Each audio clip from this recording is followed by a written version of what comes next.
it's appropriate also that he blocked these individuals coming in to study at Harvard. We need to look very closely at who these academic institutions are inviting in. And the Chinese spy story today actually adds the exclamation point to this.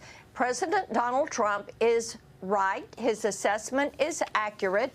These are adversaries. We do not need to allow them to come into our institutions to do research, to steal our intellectual property, and to do us harm. They are not our friend. They are our adversary. Well, we know that the spying has been going on for some time, and there's nobody better at surveillance than the Chinese and the Chinese Communist Party. But today's headline is even worse than just surveillance. I mean, this could be assassins.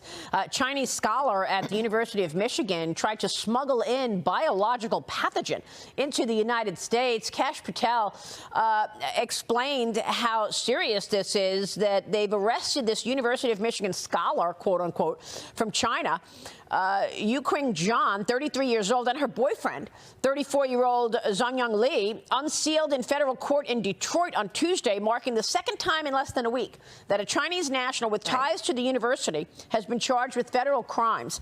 Your reaction to this? She received a doctorate degree in plant pathogens from Zhejiang University. Investigators say that they've discovered information describing her membership to and loyalty to the Communist Party of China. And, Maria, we know that the CCP, because of their National Security Act, they have control over all of their citizens.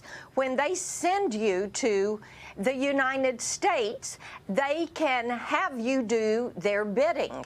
We know that they have had these police stations, as they have been called, in different cities where they have large populations and they can surveil. And of course, they're going after professors and preachers. They are going after students. They're going after these Confucius institutes. That's why I have worked so hard to close these things down. The Chinese Communist Party can direct their citizens to spy on you. It doesn't matter if it's a sister city program or a university.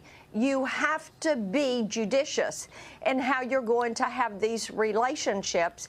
And this is a great example of someone who was posing as a researcher, coming in under a false pretense, if you will, and yet is here to spy, who is here to do us harm, and is bringing in these seeds to infiltrate into our agricultural community. Well, it's very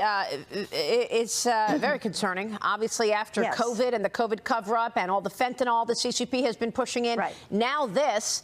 Is there anything you as an elected official can be doing more about this? I know you are one of the few who's worked very hard trying to stop the Chinese Communist Party bad behavior, but what else needs to be done? Should we be pushing economic levers like stopping investors from funding the expansion of the CCP by removing these Chinese companies that trade on U.S. exchanges?